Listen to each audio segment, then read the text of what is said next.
Не гарантирует параллельности нижнему, ведь мы, реализовав текст, совершенно можем оказаться совершенно в другом плане, фрейме и так далее. Где заложено... За счет чего? За счет чего? Ну, ты же пишешь текст. Не, ну если вы ты иногда не знаешь вообще, текст так, чтобы текст вас вел, и что называется, у вас нет никакого четкого плана, никакого четкого фрейма и схемы, то, естественно, можно в процессе письма, в общем-то, какой-то поток сознания, да, начал с одного, закончил с чем-то другим. Но вообще... Гарантировать такое, естественно, никакой дискурс-анализ не может. К такой речи просто отдельная... То есть предполагается, что дискурсивный механизм – это всегда плановый механизм. Да.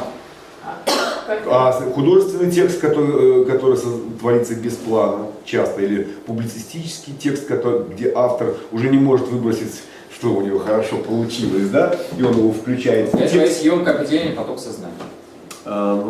Тут я с тобой творческий момент ты выключаешь, как поток называют. Художественный поток сознания, хорошо.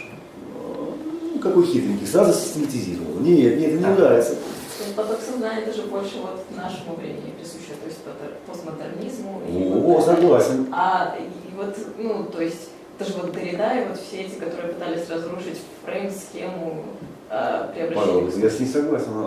Derrida в этом смысле может быть не самый удачный пример, потому что Derrida как раз строит собственные схемы фрейма. Ну, да, но он разрушается в общем. Он разрушает общепринятую, но в этом смысле у него не просто там бессвязный поток речи, где он пытается заболтать собеседника. У него вполне есть четкая логика, просто надо там прорубать.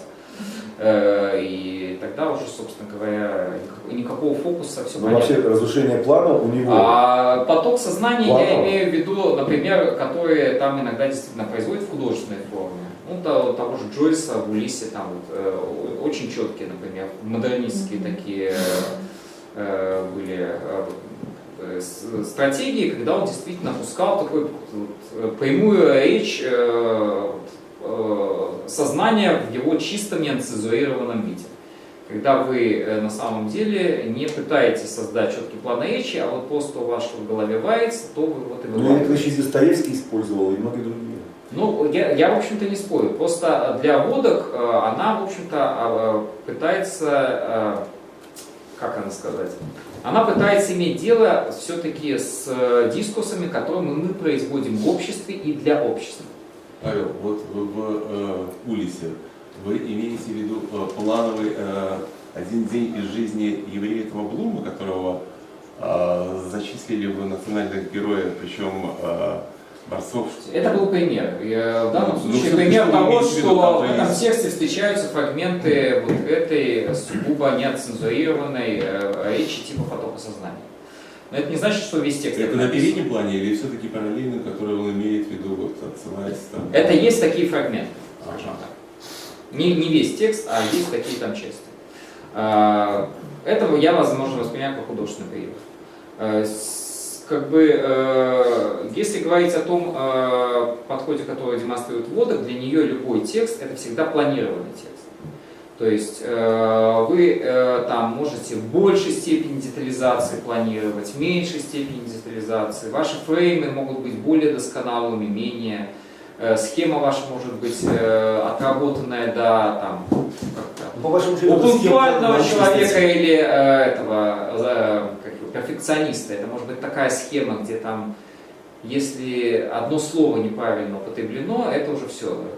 Разрушение всего речи, поэтому там схема будет идеальная, она будет обточенная до того, что это вот произведение искусства. Да? А у человека с такой достаточно разболтанной позицией, у него это может быть такие только общие наметки вот этого самого скрипта. Да, а для художественного текста наоборот, неожиданные повороты, ошибки могут оказаться находкой. То есть, поэтому я сказал, да, это действительно научный подход. Ну, поэтому Водок, собственно, художественный текст, собственно, особо не анализирует. Подождите, но у художественного текста все равно есть вот все это, но оно идет не как план сюжета, а именно аудитория, которая направлена.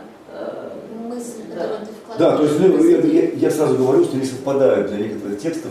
Это идеальный план схема для серьезных научных статей. То есть, да. А для... Ну, в некоторых случаях это может применяться для художественных текстов, я тут не согласен. Ну, отчасти, в том случае, если как бы, ну, мы делаем идеализацию, гипотетическое допущение, говоря о том, что у автора вообще был план. У него была какая-то там схема, какой-то замысел, и он ее реализовывал, пытаясь что-то донести там, до читателя. Мы можем ошибаться. Возможно, автора ничего такого не было. И он вообще творил под воздействием Модеры и, в общем-то, хорошего настроения с утра. Есенин вообще ничего не писал трезвым. Замечательно. Но, тем не менее, это, в общем-то, не означает, что мы там не можем находить планы, фреймы, схемы, скрипты при определенном уровне допущений. В лингвистическом изменении, вы видите, это имеет свои соответствия. Да? Есть вот на уровне плана это некая такая макроструктура текста, темы, ну как бы такой.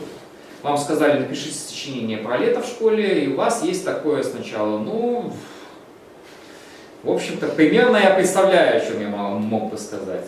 Потом вы начинаете сортировать текст и говорить, ну, наверное, я это оформлю, например, в виде воспоминаний об одном интересном случае из этого самого лета. А потом вы скажете, ну вот, а теперь я сделаю этот текст юмористической зарисовкой, допустим, а не серьезным занудным повествованием. И в конечном итоге превратите это в конечный продукт, в конечный текст, который будет выглядеть как там, допустим, забавный анекдот из моего лета, который, как мне кажется, типичен для того, как я провел лето. Вот на базе школьной программы иллюстрация к тому, как, собственно, организован дискурс по водам. Да, ну и, в общем, да, социолингвистическое — это использование конечных средств, вот этих самых метафор, стандартов, всего, чего вы в текст напихаете, то, какой вы выберете конечный жанр текста, тип текста и так далее, вплоть до стилистических оборотов. Ну и вот пример я привожу работы этой самой дискурсивной схемы, то есть вот опять же стоит перед правительственным чиновником задача прокомментировать очередной указ какой-нибудь правительства, которое население не очень поняло и не захотело понимать. И вот у него стоит задача, что же он хочет написать вот в качестве комментария. Ну и, соответственно, ему это удается сделать, создать этот план с большим или меньшим успехом, в зависимости от того, какая у него когнитивная схема, что задает вот эту самую форму комментария. Ну и, соответственно, когда он пишет официальный комментарий, он будет руководствоваться некоторым фреймом, ну или общими своими представлениями о том, как надо комментировать вообще вот правительственные указы и вообще такие серьезные вещи. Это будет задавать норму, в которых он будет говорить там, стиля речи, допустим, определенные конструкции, канцеляризмы, например, которые он будет использовать там, и так далее. Ну и как в конце концов будет уже выглядеть конечный скрипт, там будет зависеть от того, что, собственно, представляет собой сам автор, естественно, в каких там, условиях он это писал, время, место, ну, все такие уже конечные моменты, которые могут иметь значение. Ну и, соответственно, как бы здесь вот все эти моменты, схемы, фреймы, они имеют некое воздействие. Ну и слушатели и читатели, в свою очередь, тоже могут классифицировать текст в соответствии с тем или иным фреймом и подходить к оригинальному тексту стратегически. То есть они пытаются, например, посчитать авторскую стратегию и сказать, автор хотел нам сказать на самом деле то-то и то-то, ну и начинает его за это либо хвалить, либо ругать, соответственно. Ну и, соответственно, приписывает ему определенный фрейм в видении ситуации, с которой он как бы исходит, то, что там он хотел сказать, то, что подразумевалось и так далее. Поэтому Водок считает, что нет какой-то единой и единственной вот этой самой схемы чтения, и поэтому, когда мы интерпретируем текст, мы все в конечном итоге вынуждены сталкиваться с тем, что я буду самой разной интерпретации. То есть от этого должны исходить авторы этого самого дискурсивного сообщения, но и, собственно, читатели тоже понимать, что не обязательно их способ дискурсивного прочтения — это вот как раз точная и адекватная модель для понимания того, что они, собственно говоря, видят в этом тексте. Но эти различия будут связаны с тем, что слушатели, читатели конструируют не только текст, но и социальный контекст. А контекст, как уже говорилось, у всех разный. Поэтому то, что видят одни, не видят другие. В советские времена, например, люди пошаивались в искусстве читать передовицы газеты «Правда».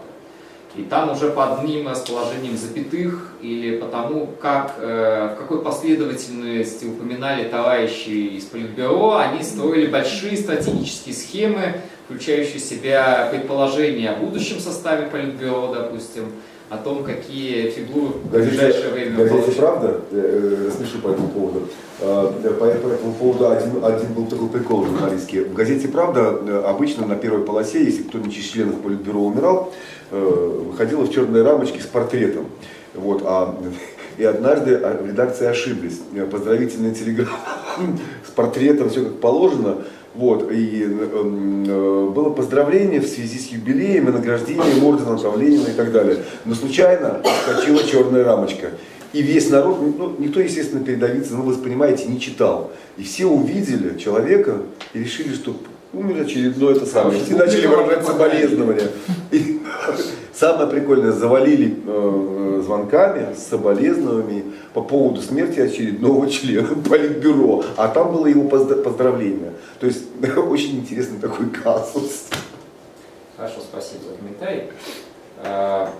Ну и вот дальше мы немножко идем. Это вот Это сейчас... есть интерконтекстуальность, правильно? То, что я сделал. Вы говорите.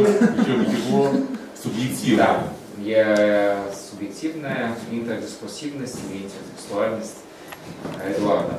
Ну вот здесь показана Для чего ты это сделал? схема интердискурсивности по водам. Надо смеяться здесь. Ну, как видите, она схематизирована в виде таких фактически кругов Эйлера, если конструкцию. Здесь вот сам не проявленные, там где вот не видно, но вообще это момент пересечения, да, двух дискурсов А и Б. Соответственно, та невидимая часть дискурса Б – это та часть, которая пересекается с дискурсом А. Ну и как вы видите, они могут пересекаться там жанрово, тематически. У них там могут быть тематическая ось, дискурс может смещаться от дискурса А, допустим, к дискурсу Б, или наоборот, от дискурса Б к дискурсу А, в зависимости от того, в общем-то, какие будут там разбираться жанровые средства, как будет тема меняться, ну и так далее. То есть и в этом смысле вот, Эдуард нас мог вообще сейчас вывести куда-то дальше на обсуждение Советского Союза, принятых там норм журналистики или еще чего-нибудь такого, и это был бы вот как раз способ смещения дискурса. Ну, я уж не провалился бы в такую интертекстуальную. Но, опять же, никто от этого не застрахован. Это говорит о твоих способностях, что ты можешь это сделать, но слава богу Ой, не делаешь. Мы Теперь пойдем, поговорим я немножко допустим, про сам- общие принципы метода исторического дискуссионального вывода. Ну, во-первых, это, конечно, хорошее понимание условий и контекста производства дискурса, на чем настаивают авторы метода. То есть для того, чтобы хорошо работать с дискурсом, надо хорошо понимать контекст, в котором он был произведен. Поэтому, соответственно, если вы осуществляете дискурс-анализ, вы должны не просто там поверхностно изучить контекст, вы должны в него немножко углубиться. Как в широком смысле там социоисторический контекст, так и в самом узком смысле контекст того, кто это говорит, там, зачем он это говорит и так далее. Затем, второй момент, содержание высказываний необходимо сопоставлять с историческими событиями и фактами, так же, как и представленные скрытые отчеты. То есть в этом смысле вот принцип интертекстуальности, то есть нет чистой речи. Речь всегда организована как множественность вот этих ссылочек, да? Интернет-ссылочек, которые вот мы можем нажимать и от одного текста перебрасываться к другим текстам при желании. Точно так же всегда наша речь – это отсылка к каким-то нашим прежним словам или к словам других людей, значимых для нас. И в этом смысле какую-то общую такую интертекстуальность мы должны все-таки учитывать вот этот план речи, который неизбежен. Ну, тут уже вопрос, до какой степени мы должны учитывать эту интертекстуальность. Ну, хотя бы ловить очевидные там ссылки, аллюзии и цитаты. Дальше. Это как бы комплексность подхода к любому такому событию дискурсивному, тексты должны по возможности интерпретироваться, ну, можно сказать, из разных позиций. Ну, тут замечено там, социологическое, историческое, психологическое. То есть, на самом деле, когда производится какой-то дискурс, он может затрагивать самые разные области. И поэтому, как бы, не обязательно исследователь, дискурс-аналитик, он владеет хорошо всеми этими областями. Поэтому там, где можно, он там привлекает каких-то там знакомых и говорит, вот этот товарищ что-то ляпнул про экономику, там, да, там, не знаю, про технологию блокчейн и криптовалюты. Я в этом не понимаю, соответственно, вот, поясни мне, он здесь что-то там умное сказал или это что-то ни о чем. И, соответственно, это тоже включается тогда в контекст интерпретации, в контекст самого дискурсно-аналитического высказывания. Ну, то есть такая выход в междисциплинарность, понимание того, что не существует чистого дискурса, там, не существует чисто там, экономического, допустим, дискурса, или чисто там... У математиков есть. У математиков, знаешь... Они вообще на птичьем языке разговаривают. Тоже есть, в общем-то, хоть и небольшие, но отсылки к обыденным понятиям и представлениям. Да? Поэтому понятно, что можно там формализироваться и говорить вообще чисто-чисто, но чаще всего в той обычной речи, которую мы производим, там дискурсы намешаны, перемешаны, поэтому приходится с ними как-то разбираться по полочкам. Ну и опять же, последний принцип: текст надо описывать как можно точнее на всех лингвистических уровнях. Ну, вот, те уровни мы там фиксировали. То есть и на жанровом уровне, допустим, и на уровне конкретного там, типа текста, и на уровне конкретных форм его выражений. Дальше идем. Выделяются в дискурс-анализе вводок 3 главных уровня анализа. То есть на этих уровнях, собственно говоря, происходит анализ дискурса. Мы анализируем уровень содержания, уровень стратегии и техники аргументации и уровень форм лингвистической реализации. Что каждый имеет в виду? На уровне содержания мы фактически изучаем то, о чем говорится в дискурсе. То есть это тема дискурсивного высказывания, какие-то там ключевые понятия, аргументы и так далее. Ну да, такая нарративная составляющая, где мы пока схватываем, там, снимаем лишь самый общий аспект говорения, тему или там, тема эма, да, сообщения. Затем идет уровень стратегии и техники аргументации.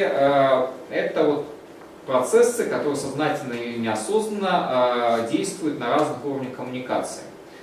Это вот посредники между целями различных партнеров по коммуникации, и поэтому мы можем считывать и указывать, а какие на самом деле там стратегии преследовали участники вот этого дискурсивного сообщения, когда говорили то-то и то-то. То есть говорить они могли одно, а реализовывать совершенно другое, совершенно другие цели. Можно, например, кого-то хвалить очень сильно, но при этом, если проанализировать план говорения, можно понять, что говорящий не столько хвалит, сколько стремится так похвалить, чтобы человеку не отмыться, да, чтобы поставить его в такое положение, когда ему самому стыдно за вот такую хвалебную речь. И, наконец, уровень формы лингвистической реализации. Здесь проводят различия между уровнями текста, предложений слова. По сути, подробно разбирают, а что, собственно, там говорится. Да? Какие, например, метафоры употреблены на самом деле. Или какие стилистические обороты. Или какие там междометия. Ну, то есть, до вот такого уровня, чтобы там, посмотреть, с одной стороны, там, нюансы некоторых смыслов. То есть на что там действительно стоит смысловой акцент с помощью языковых средств, там, случайное или не случайное использование того или иного. Ну, опять же, мы можем использовать более сильные слова, более слабые слова в экспрессивном плане. Мы можем использовать одни конструкции речи и другие конструкции речи. И это все, в общем-то, приходится анализировать, чтобы Потому понять. что на тексте интонации эмоциональные и прочее, они не видны. И тогда их усиливают. Потому что там «дорогой мой человек», я могу сказать «дорогой мой человек».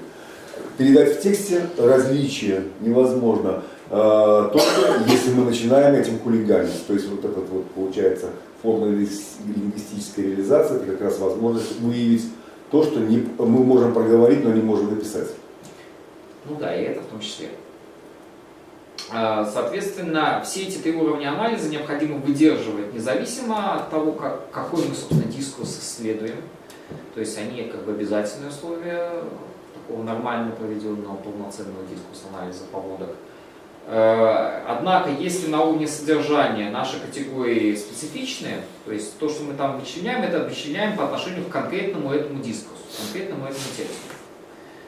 Скорее всего, для других дискурсов или других текстов это неприменимо. То по отношению к уровню стратегии, аргументации и даже форме лингвистической реализации мы можем находить совпадения и повторы. И находить это в разных других дискурсах. Говорить, например, смотрите, вот эта статья в одной газете и статья в другой газете. Хотя говорят они там, допустим, о разном, но сама аргументация и сами лингвистические средства позволяют сказать, что что эти статьи, собственно говоря, реализуют одни и те же задачи. Ну, например, там, как это было, опять же, в коммунистической советской прессе. То есть они могли писать, что про надуи, что про какие-нибудь международные события, примерно так, что создавался месседж, например, что там, советский человек должен гордиться своей родиной. Да? И, соответственно, тогда вы понимаете, что надо считывать не столько, что вам пытаются говорить, надо считывать, что на самом деле говорят. То есть, что на самом деле вам транслируют. Поэзия, например. Ну, поэтическое слово в данном случае отличается только техникой своего исполнения. Поэтому, опять же, если это какая-нибудь там модернистская поэзия, например, которая там может в принципе свободно играть со смыслами и с формой выражения, то там вполне возможно как бы вот этот уровень аргументации Больше рекламы, особенно социальной. и стратегии может вообще не Это как раз примеры, когда через форму лингвистической реализации преследуется совершенно не то, что написано. Это как раз наиболее хорошо для рекламных текстов. Там буквально везде заложены совершенно вторые и третьи уровни смыслов. Начиная «Я люблю Беларусь». Это классический пример, когда ты читаешь одно, а срабатывает совершенно вторые и третьи уровни. Никто этот первый уровень не считывает. Ну или наоборот, с этим первым уровнем могут заигрывать, а на самом деле иметь в виду что-то другое. Так это делали, например, в своей рекламе производители Хаена АБЦ. То есть они все время как бы намекали на сексуальный подтекст, в общем-то, того, что есть Хаен как бы в обыденном понимании этого слова. Но при этом, как бы, мы же рекламируем продукт, вот мы его показываем, ничего пошлого, да, все в рамках дискурсивной матрицы. Вот это один из примеров аналитического аппарата исторического дискурсного анализа на примере дискурса о мигрантах в австрийских СМИ в период 89-90-х годов. Матовчик, это, собственно, австрийский исследователь. Я решил в этом случае даже не менять примера, потому что мне показалось, сам вот этот пример его анализа дискурса это их совместная сводок работа Матовчика и Годок, как раз анализ некоторой периодики в обозначенный период, касался он мигрантов из Восточной Европы, но мне он показался очень интересным в контексте того, что у нас недавно был, опять же, большой дискурс насчет сирийских беженцев, мигрантов и их принятия в Западной Европе. мне показалось интересным, вот, как вы это сегодня прочитаете, исходя из вот, недавних, что называется, событий и недавней риторики по поводу этих самых сирийских беженцев. Ну вот здесь видите план содержания, то, что там вот вынесено как мытый дискурс, это уже просто конкретные понятия, которые Матучик применительно к этому случаю, к дискурсу о мигрантах в австрийской прессе использует. Ну понятно, мы дискурс, там, мы австрийцы, вопреки ты дискурса, ну или вы дискурса, вы там, условно, беженцы, там, румыны, те, о ком идет речь. И, соответственно, там вот на этом уровне создаются вот, оппозиционные какие-то пары, которых там автор пытается фиксировать. На уровне стратегии и техник аргументации вот он начинает прописывать определенные схемы, да, приписывание ответственности или вины, или отрицание ответственности вины, обесценивание или дискредитация с помощью искажения, ну и всякие вариации этого дела, подмена жертвы и агента, то есть, например, когда пытаются Австрию представить в виде жертвы вот, нахлынувших мигрантов, которые его сейчас затопят, затопчут, раздавят там, своим каблуком бедное там, австрийское домохозяйство, и теперь уже как бы, оно не восстановится никогда. Это вот, собственно, вот, может реализовываться через преувеличение, конспиративные всякие, конспирологические теории, или наоборот преуменьшение, когда мы преуменьшаем масштаб событий. То есть, на самом деле, мы преследуем определенную цель, да?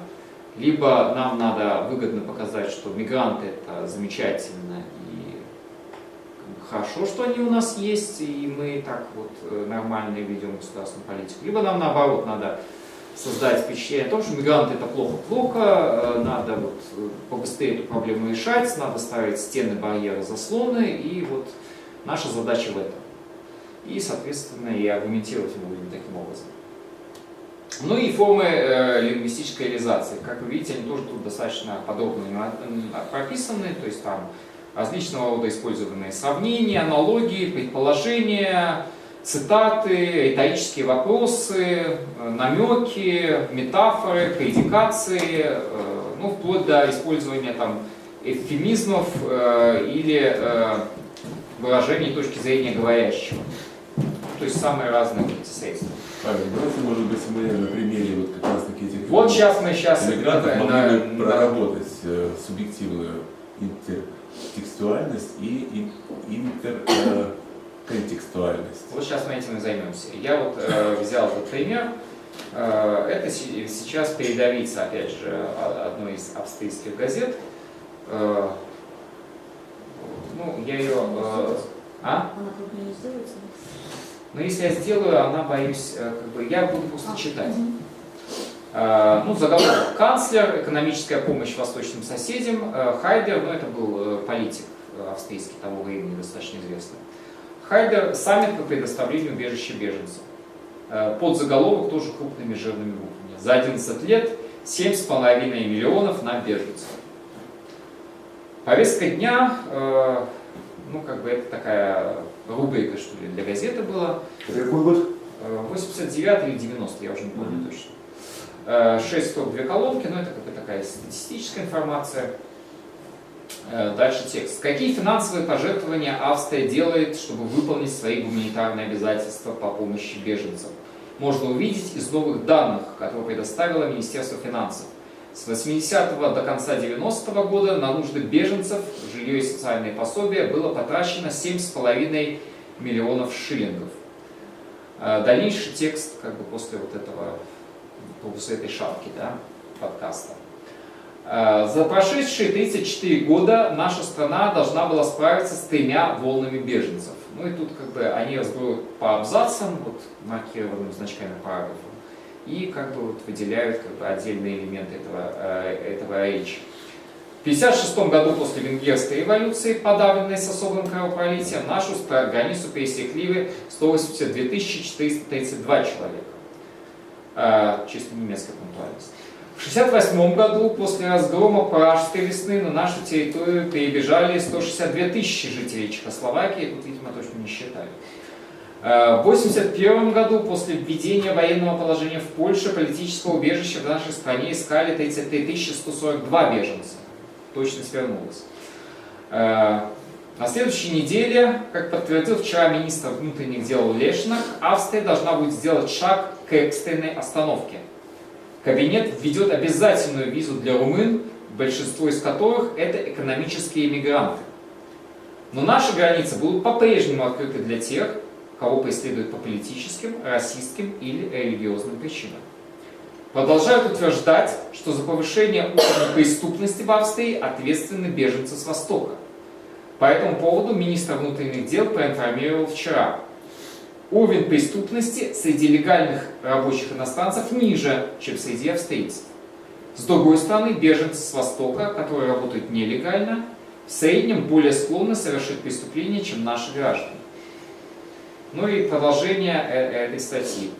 Опять же, заголовок крупным шрифтом. Уровень преступности в Австрии растет. Уровень преступности в Австрии действительно вырос. С 87 по 88 годы на 2,5-3%, а с 88 по 89 на 3,5-4%. Это тревожный рост, и согласно Министерству внутренних дел, это результат влияния 3 факторов. Уровень преступности растет во всем мире, резко увеличился бандитизм, в который вовлечены австрийцы, и беженцы с Востока. Вчера проблему беженцев прокомментировали 2 главных политических деятеля. Канцлер Враницкий гарантировал, что Австрия останется государством, которое будет принимать беженцев, но будет сделано различие между политическими и экономическими мигрантами. Враницкий заявил, что лучшей политикой по отношению к иммигрантам будет предоставить экономическую помощь восточным соседям. Лидер австрийской партии «Свободы» Хайдер, это националистическая партия, настоятельно требовал от министра внутренних дел созвать конференцию государственных деятелей по вопросу предоставления убежища беженцам. Министр социального обеспечения Гепперт должен гарантировать, что беженцам предоставят рабочие места. То есть, если бы я не уточнял, что Восток имеется в виду Восточная Европа, в принципе, меняя некоторые цифры, это можно было бы применить и к заголовкам сегодняшних, допустим, австрийских газет по поводу Сирии и ее эмигрантов. Вы все помните все эти истории, бросаемые через СМИ, то про изнасилования массовые, то еще про всякого рода события, которые именно связывались с сирийскими беженцами. Текст исключительно манипулятивный, как минимум 2 партиями. Давайте все-таки в рамках схемы. Вот посмотрите, как работает дальше, вот как работает. Ну, понятно, это общая схема, тут не вдаваясь в детализацию, потому что у нас на это нет времени и как бы возможностей сейчас. Условия и контекст, которые задействованы в этой статье. Текст возник в результате дискуссии о принятии 800 румынских беженцев в районе Кайзерштайнбруха.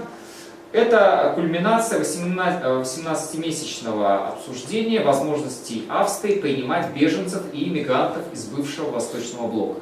Ну, тогда вы помните ситуацию 90-х, это вот ситуация, когда во многом крах социалистической этой системы, Варшавского договора стран и массовое обнищание уровня жизни населения. И, соответственно, на Западе это воспринималось как потоки нищих восточных европейцев, которые грозят заполонить наши границы. У немцев это еще обострялось тем, что это свои даже немцы грозят заполонить наши собственные рубежи, и вот разница между этими западными и восточными немцами сохраняется. Был некий дискурс сочувствия и симпатии изначально, который возник под влиянием прореволюционных отчетов о страданиях румынского народа. Точно так же с сирийцами. Сначала им сочувствовали, у них война, все плохо. А затем это стало дискурсом об изгнании беженцев, которые доставляют неприятности. Понабежали, курят, топчутся, насилуют, вообще создают криминогенную обстановку. И из-за этого возник дискурс аргументации в том смысле, что те, чьи страдания вызывали сочувствие, теперь были проигнорированы из-за проблем насилия, криминала и социального паразитизма. Естественно, создается образ беженца как того, кто сидит на пособии, отнимает его у честного австрийца, допустим, который ответственен за возрастание криминала и насилия в Австрии. В общем, такая тема понятная. Уровень темы и содержания или интертекстуальный уровень. Темы этого отчета отражают темы предвзятых дебатов о миграции на межнациональном уровне. Акцент на количестве беженцев и использование метафор угрозы. Там постоянно фигурировали некие толпы, потоки, массы вот этих самых беженцев, ну вот как варварские вот эти орды на краю Римской империи, которые вот готовы поглотить бедные остатки Австро-Венгерской империи. А какой дискурс создается, Павел? Все-таки, смотрите. Дискурс беженцев. Нет. А все-таки экономически страна в любом случае принимает свою систему экономическую мигрантов, которые занимают нишу, когда обслуживание, они занимают места, но такие, которые в обществе профессии, значит, осваивают, а которые в обществе не очень популярны. То есть, я понимаю, к чему вы клоните, но сейчас я бы не стал. Если все-таки мы техниками, дискурс, который мы все-таки должны организовать, в этом направлении двигаться, или что я понимал? Давайте посмотрим, как это сначала сделали вот, те авторы метода, а потом уже будем что-то там Давайте, хорошо. уточнять, экстраполировать и так далее. Вот, то есть создается метафора угрозы, создается представление о беженцах как о нелегалах, о повышении преступности. Там недаром потом возникла тема роста преступности, опять же, внезапно так вот, между прочим. Ну и как бы придание статуса экономических мигрантов. Как бы вот эти все румыны, они к нам лезут не потому, что их там кто-то притесняет, а потому что им хорошей жизни захотелось. И, соответственно, они вот пытаются, опять же, внедриться в нашу хорошую экономику и ее как бы испортить вот своим этим неправильным поведением и неправильным присутствием. Но ведь этот текст тоже абсолютно в дискурсивном отношении, сам текст анализа, он тоже совершенно манипулятивен. Ну, как в этом часто обвиняют критический дискурс анализ. Вы ангажированы, вы заряжены, да, вы увидели, вы прочитали чужие манипуляции, конечно. Это ваши манипуляции. Совершенно Но, то есть, двигаясь в такой логике, можно, в общем-то, долго двигаться, а вы манипулируете, когда вы говорите, что у меня манипуляции, и, в общем-то, эту возгонку И можно... мы возвращаемся к началу, где любой дискурс – это сам факт манипуляции. Естественно. То есть, когда дискурс-аналитик тоже производит свой дискурс, он тоже в какой-то степени манипулирует. Естественно, его дискурс не свободен точно так же от вот всех этих дискурсивных моментов, как и дискурс, который он изучает. Но при этом, как бы за счет процедуры, которую соблюдает дискурс-аналитик, он пытается сохранять некий элемент объективности. То есть вы можете всегда ему указать, тыкнуть пальцем и сказать, ну знаешь, ты тут преувеличиваешь. Да? Ну, например, классический пример, вот читая по тексту. Ксенофобия – это пример того, что раньше он выделил толпа, потоки, массы. А вот его, в кавычки можно взять, ксенофобия, потому что он, в общем-то, использует точно такой же, как это называется, ту же самую систему акцентов.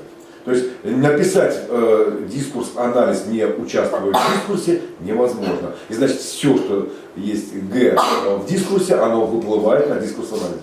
Но опять же, задача не в том, чтобы создать какой-то стерильный дискурс или вот совсем в белых перчатках, в белом халатике. А хотелось. Тебе хотелось, конечно. Но это невозможно. Быть в обществе, быть свободным от общества невозможно. Никогда. Соответственно, те, кто пытаются вот сделать вид, что они такие все объективные и хорошие, Лгут. с точки зрения дискурс-аналитиков, они просто действительно нагло врут. Если вы пытаетесь сделать вид, что вы на самом деле вот так объективно, беспредпосылочны и вообще все молодцы, на самом деле у вас хороший скелет, который вами же зарублен топором. В этом смысле они как раз не скрывают. Ну да, говорят, мы ангажированы, да, мы в этом смысле заряжены. Нам не все равно, что вы тут транслируете дискурс, допустим, ненависти или дискурс ксенофобии. Мы его увидели, мы вам его вменяем. Если это не так, ну покажите нам. Хорошо, пускай мы будем идиоты, которые там увидели то, чего нет. Ну, как бы там, покажите, докажите, да, что этого действительно нет. Потому что вот мы ссылаемся не просто на наши там внутренние очень тонкие чувства и впечатления, мы ссылаемся на конкретные маркеры. Да? Вот у вас есть определенные слова, которые вы используете. Вы используете определенные образы. Вы используете определенные смысловые акценты, расставляете. Вы ставите смысловой акцент на теме преступность беженцев. Этого никто отрицать не может. В тексте это присутствует. Про это несколько раз подчеркивается в тексте. То есть это не просто там мои инсинуации, это, в общем-то, подтверждаемый текстом факт. И в этом смысле, даже если я там где-то преувеличиваю, даже если я где-то манипулирую там, результатами этого своего дискурс-анализа, это все равно как бы анализ, который претендует на определенный способ работы с текстом. И, соответственно, ну, это уже как бы, опять же, имейте в виду, здесь это снято в сжатом виде, да, в снятом виде. На самом деле весь разбор там занимает вовсе не вот этих 2 слайда, которые я вам сейчас покажу. Надеюсь, мы сумеем повторить что-то. Это на самом деле очень там последовательный, длительный разбор, они там подразумевают целый ряд отсылок, дополнений, анализов и так далее. В данном случае я вам показываю уже там, что называется, итоги, да, самые сливки, да, того, что происходит. Ну и, соответственно, вот авторы говорят, что кроме этого короткого текста из выборки, в целом они отметили вот эту установку ксенофобии, которую они усмотрели в целом ряде газетных материалов самой разной направленности. Причем они говорят о том, что даже более либеральные СМИ, ну опять же, есть там крайне националистические, там консервативные, есть более либеральные, даже они не способны были однозначно дистанцироваться от этого дискурса изгнания. Точно так же, как, не знаю, там, ни одно даже самое либеральное СМИ в России не могло дистанцироваться от общего дискурса остракизма по отношению к украинцам. И вынуждено так или иначе было с этим солидаризироваться и так или иначе в эту сторону делать. Ну и, соответственно, они говорят о том, что здесь явная там, поляризация, было противопоставлено друг другу 2 группы. Группа «Мы» — это полезные австрийцы, перегруженные огромным количеством беженцев и их преступностью, они хорошие налогоплательщики, они уверенно смотрят в будущее и не хотят всего этого бардака и нестабильности, в то время как с другой стороны, вот эта темная масса беженцев... Я там прослушал, а экономические мигранты меньше преступность допускают? То есть именно... Не, экономические мигранты — это вообще зло. Нет, это понятно. А там проскользнули вроде цифры, среди кого больше? Они там только говорили, что вот легальные мигранты, ну, кто с визой, там, вот, с разрешением на трудоустройство, те... как бы стараются соблюдать законы, они стараются быть послушнее австрийцев. Да? Они боятся, что их там что-то вернут, если что, они вообще ходят как паиньки. А вот нелегальные мигранты, все вот эти, да, там, чурки на стройках, вот это вот самый бандитизм, самый разгул. Но кто-то же должен дороги подметать, правильно? Секундочку, дороги у них подметают легальные, а нелегальные это нелегальные. Я говорю сейчас про дискурс СМИ. И авторы говорят про дискурс СМИ. Вот они четкую поляризацию сделали. Есть хорошие, полезные австрийцы, и есть плохие беженцы, чаще всего экономические мигранты. Которых, когда мы их осуждаем, да, нам сложно осуждать, например, человека, который лишился родины, потому что его там преследовали по религиозным, политическим или каким-то другим мотивам, или у него там война просто дома идет. Нам сложно осуждать человека, которого война выгнала из дома. Но если мы переформатируем дискурс и скажем, никакая на самом деле, какая война, все мы понимаем, что они на самом деле ломанулись там не в соседние, Судан, да, а ломанулись там, где побогаче и посытнее. Поэтому никакие они на самом деле не мигранты, не беженцы, да, беженцев не важно, куда было бежать. Они на самом деле вот хотят кусок хлеба урвать у зажиточной Европы. И тогда это как бы другая поляризация. Ну хорошо, давайте даже эту риторику примем. Давайте закончим с подходом. Подождите, давайте полный раунд. Я сейчас не хочу вдаваться в контексты ваших возможных аллюзий, ваших возможных развитий сюжета. Это нас может еще далеко завести. Я в данном случае обращаю внимание на конкретный анализ конкретного фрагмента, да, текста. Дальше, ну, там сопоставление с данными, фактами отчета, понятно, привлекались специалисты, криминалисты, которые говорили, действительно ли там выросла преступность, насколько эти 3-5% там существенны, да. Привлекались экономисты, финансисты, которые говорили, там, 7 миллионов там, потрачено, на самом деле, много или мало, насколько там велики издержки на самом деле на беженцев, и насколько от них экономический эффект. Ну, то есть вот такие вещи, которые, опять же, несколько вот в силу эту эмоциональную риторику снижают и показывают, опять же, фактическую сторону событий, да, насколько нами манипулируют. Потому что если там действительно вещи, которые любой грамотный специалист, эксперт вам снимет на раз-два, значит СМИ занимается прямой манипуляцией. Оно не опросило экспертов, а оно как бы выдало, что называется, редакционную точку зрения, которая соответствует примерно человеку, сидящему в гостиной за кружкой чая и рассуждающему о мировой политике. Дальше идет наиболее точное описание текста на всех лингвистических уровнях с помощью различий между стратегиями и планами лингвистической реализации. Ну и тут они как бы снимают вот эти предвзятые негативные установки по отношению к иностранцам, которые они, собственно, потом как ксенофобию интерпретируют. Размытые формулировки, которые, как они считают, вот, как раз создают образ врага, вообще врага с Ростовом. А вот американец, она американец. Она, ну, вообще она, как вы понимаете, по фамилии, она как раз из Восточной Европы по своим этническим корням. Ну, уже по гражданству, да, американец. Ну, как там Жижик. Но экономический эффект все равно. И, соответственно, вот, через размытые формулировки утверждается образ вот этого врага. Создаются псевдообъективные факты не в пользу беженцев. Опять же, как в самом заголовке, так и в повестке дня. Но это уже как-то по результату всех консультаций. Информация о принятии беженцев из Румынии размещается только после информации о волнах беженцев 56, 68, 61 года, чтобы создать впечатление у читающего, что вот вообще в Австрии только и делает, что принимает бесконечно этих беженцев, и конца и края этому просто нету. Жить австрийцу некогда. Тяготы расходов, опять же, связанные с притоком беженцев, намеренно передаются с помощью неопределенных там, репрезентаций дискурса, где размыта граница между мнением автора и другими источниками. То есть там, опять же, это подается как некая чуть ли не угроза для всей экономики там, Австрии. Всякие стигматизации типа экономические мигранты, опять же, свидетельствуют о том, что есть установка на то, чтобы изменить статус той группы, о которой пытаются говорить.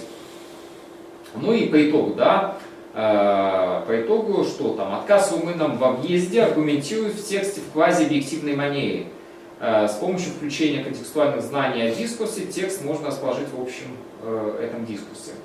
В любом случае, дискурс относительно румын можно понимать только со ссылкой на предыдущие дискурсы, вот, дискурсы в австрийских СМИ, когда вот говорилось, что произошла смена, да, дискурсивности. Говорили сначала как о жертвах, как о требующих сочувствия и признания, а потом решили говорить как о тех, кто наоборот требует изгнания и является врагом. И, соответственно, принимая во внимание вот эти контекстуальные знания и интертекстуальность, автор заключает, что дискурс относительно румын в общем дискурсе СМИ и политики можно рассматривать как определенный пример.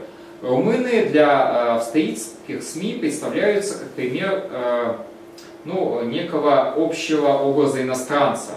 Иностранца как угрожающего вот, другого врага, который проникает и дестабилизирует обстановку. Ну и особенно это применимо к восточным европейцам, ну и как бы некоторые считают, что даже до сих пор это так и действует, почему к восточным европейцам наиболее повышены всегда меры с визовой. Они уже все там, у них нет границ. Ну не скажите, как раз восточные европейцы все еще здесь. Вообще как бы эта проблема была разрешена, потому что, в общем-то, здесь они все иммигранты, а сейчас это, как называется, уже говорят о переселенцах. То есть о реальной мигрантах, то есть о реальной миграции. То есть сегодня вообще язык уже изменился. Ну, восточные европейцы это мы фактически. Да, для них, но раньше для них были словаки, чехи и так далее. Словаки, чехи это средние европейцы, как они себя позиционируют. Ну, тогда для них, да, они были скорее как, да, восточные. Ну, в таком Но недифференцированном. дискурс изменился, теперь это уже миграция и проблема миграции. Я смотрел сейчас вот дискурс, он в корне изменился. Литва, Румыния в результате вступления в Евросоюз потеряли такое количество своего населения, что начинают сами уже миграционную политику закачать к себе. Они сейчас закачивают нас. Они закачивают, да, это очень уникально. Да, но и напоследок я хотел бы пару слов, потому что наше время уже пришло к концу, сказать про сферу использования вот этого критического дискурс-анализа. Ну вот там, где для них наибольший интерес, это понятно, где дискурсы так или иначе имеют явно манипулятивный характер чаще всего. Это вот отношения власти, это отношения между различными социальными группами, классами, гендерные отношения, отношения между национальными, этническими, религиозными, половыми, политическими, культурными, субкультурными группами. То есть там, где есть место для языка насилия, ксенофобии, фашизма, антисемитизма и других вот форм насильственного, манипулятивного воздействия на аудиторию.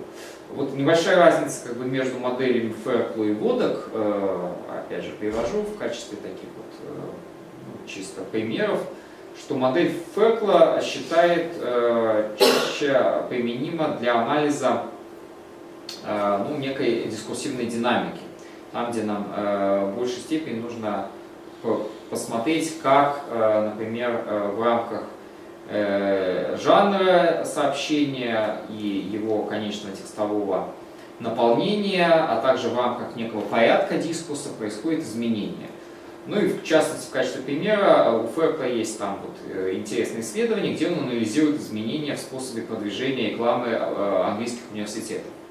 Говорит, что вот за какой-то период в плане дискурса, в текстах, которые посвящены там отчетах об академических событиях, встречах каких-то, в автобиографиях, постепенно мы можем наблюдать о том, что происходит изменение от того, что была там некая стабильная институциональная идентичность академиков, там, университетов, некий вот статус и образ, который они себе позиционировали как, не знаю, колыбель науки, знаний, там, высокого положения, к тому, что в последнее время возникает там дискурс предпринимательской идентичности. Начинают говорить там о университете как предприятии определенном по производству чего-то там знаний, определенных идентичностей и так далее. И вот как бы вот эту динамику дискурса подход Феркла как раз более-менее хорошо снимал. Ну а Водок, она свой исторический дискурс-метод начинала применять еще в таких низовых ситуациях, там школы, суды, больницы, там где вот имеет место такое сугубое взаимодействие, тесное взаимодействие между различными агентами этой коммуникации. Вот у нее многие исследования посвящены проблемам сексизма, антисемитизма, расизма, конструкции понятия враг в публичном дискурсе. Вот в частности, да, примеры этого можно у нее находить в исследованиях послевоенного антисемитизма в той же Австрии, которая для нее была, ну, поскольку она там родилась, да, для нее это имело значение. И там дискурс об иммигрантах, опять же, отношениях к Центральной, Восточной Европе. Для нее это вот были примеры того, как на дискурсивном уровне можно конкретно наблюдать техники манипуляции, техники идеологических воздействий, которые вот дискурс-анализ позволяет считывать, обнаруживать и таким образом дезавуировать и давать какой-то инструмент отпора, скажем так, этим воздействиям. Вот это то основное как бы концептуальное содержание, которое я хотел вам дать насчет вот этих двух подходов. И как бы из расчета из того, что в следующий раз мы уже можем, собственно, попытаться сами немножко поработать. То есть взять для анализа там, 1 или 2 текста и попытаться их как раз вот в способе Феркла или в способе Водок, или комбинируя какие-то продуктивные элементы, обеих стратегий попытаться проанализировать. То есть осуществить свой собственный камерный дискурс-анализ. У нас как раз будет сдвоенная пара, и нам будет возможность как бы не сильно себя стеснять во временных рамках, попытаться каждый там дома посидеть, подумать, проанализировать, а соответственно в следующий раз это все сравнить, сопоставить и посмотреть, что у нас сработало, что не сработало, что мы поняли, что недопоняли. Остался нам выбрать на самом деле только текст, да, который мы будем анализировать. Можно я предлагаю какой-нибудь текст из первого мира взять и рассмотреть его на территории Беларуси, как он воспринимается? Так, не смешивай. Это было бы очень интересно. Ну, как бы, я бы на самом деле взял что-то наоборот более к нам близкое. Вот, например, для меня интересно было сегодня проанализировать дискурс нашего президента, который комментировал подписание в ближайшее время указа о цифровой экономике. То, как он это делает, какой итоги прибегает и какие... Но ты же хочешь блокчейн, и он тоже. Ну так я вот и говорю, мы хотим блокчейны, и он хочет блокчейн. Вообще в летучем... Это вот инновация летучий- из первого мира, которую мы пытаемся вот оседлать на ходу. Не только И, это, соответственно, Павел, не можно только было это. бы проанализировать, например, то, как президент, взять президент Гудбай, да, его официальном сайте, взять сообщение в связи с этой его встречей сегодняшней и тем, что он... Вообще риторика летучего, кстати, начинает очень сильно напоминать администрацию Лукашенко. Да. Ну ладно, я сейчас про Меня сегодня симуляции. пытались исключить студенты-слушатели из методологии. Чего это пытались? Обидели Не паренька. обидели, их пытались исключить, заметьте. Они просто заявили Павел, прямым текстом успокойся. за Мы вообще высказывание про другое. открытое в Мы пространстве. вообще про другое. Так, у Должны нас были меня идет исключить. другое Может, да, занятие, закончим да? задание сначала, Вот, потом Поэтому уже- давайте насчет заданий. Я готов там ваши варианты предложения послушать, если они там более-менее как-то конкретизированы. То есть, что бы вам хотелось? Мы можем взять, например, на самом деле и не политические. Мы можем взять, не знаю, какой-нибудь блок Мартиновича и посмотреть его последнюю запись, проанализировать. Есть предложение проанализировать один простой текст. Стена плача. Загон для женщин, загон для мужчин. Как текст. Ну, ты бы еще взял, как бы... Я Библию не предлагаю. Всю Библию ее... Библия очень сильно интерпретируется, не надо. Там дискурс какой-то очень крутой получается. Давайте возьмем какой-нибудь текст Мацкевича, например, шестой и То есть рассмотрим. мы давайте брать все-таки компактный текст. Достаточно компактный, вот примерно сопоставимый по размеру с тем, который мы вот смотрели в этом Он примере. довольно-таки интересный. Ну, вот мне кажется, что ваше предложение, Павел, было как раз очень интересным. Оно и актуально, и касается всех нас, и это вот реальная действительность, в которой мы живем, и там очень хорошо это все отслеживается. Хорошо, давайте тогда еще больше я контекстуализирую. Давайте возьмем не стенограмму речи президента, а возьмем то, как эту информацию подает Тутбай, когда пишет об этом. Вот Хорошо. сегодня там вышла на Тутбай статья, посвященная встрече Лукашенко и обсуждению. И посмотреть, как это такое СМИ, как Тутбай, подает, в каком дискурсе, с какими средствами. И Да. в данном случае мы будем даже анализировать на нескольких уровнях. Да? Там будет и дискурс Лукашенко самого цитироваться, Да, и да, дискурс самого Тутбая, который это определенным образом комментирует. Точнее, Зная журналиста контекст, Тутбая. никак. Зиссер там чуть жизни не лишился, когда пытался защитить свой ресурс информационный. Хорошо. То есть, если глобальных возражений нет, давайте поступим так. Все тексты понятен, да? Сегодняшняя статья Тутбая, где посвящена вот этому. А вы можете скинуть попозже? Давайте... Я поищу и сброшу вам, хорошо. Или я, Галина Вячеславовна, Да, сброшу, да. она... Хорошо, хорошо. распространит. Давайте. Ну и, понятно, техники, я сказал. Хотите, ближе вам подход Fairclough, попытайтесь через Fairclough. Ближе водок, попытайтесь через водок. проанализировать. Ну и как бы